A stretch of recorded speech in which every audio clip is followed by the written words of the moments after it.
ಇವತ್ತು ರೈತರ ಪರಿಸ್ಥಿತಿ ಏನಾಗಿದೆ ಅಂದ್ರೆ ಮಳೆ ಬರ್ತಾ ಇಲ್ಲ, ಕಾಲಕ್ಕೆ ಸರಿಯಾಗಿ 45ರಿಂದ 50 ಹಳ್ಳಿಗಳಿಗೆ ನೀರು ಹೋಗ ಏತ ನೀರಾವರಿ ಯೋಜನೆ.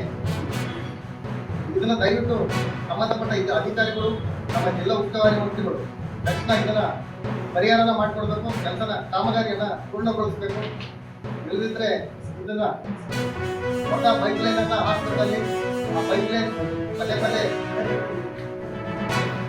ಪೈಪ್ಲೈನ್ ಸರಿಯಾಗಿರ್ತದೆ ಇಲ್ಲಿಂದ ಕಳಚೆ ಆಗಿದೆ. ಅದನ್ನ ಅಧಿಕಾರಿಗಳ ಜೊತೆ ಪರಿಶೀಲನೆ ಮಾಡಿ ಅದನ್ನ ಸರಿಯಾದ ರೀತಿ ಕ್ರಮ ಕೈಗೊಂಡು ಆ ಕೆಲಸವನ್ನು ಪೂರ್ಣಗೊಳಿಸಬೇಕು ಅಂತೇಳಿ ಹೇಳ್ತಾ ಇದ್ದೀನಿ ನಮ್ಮ ರೈತ ಸಂಘಟನೆಯಿಂದ.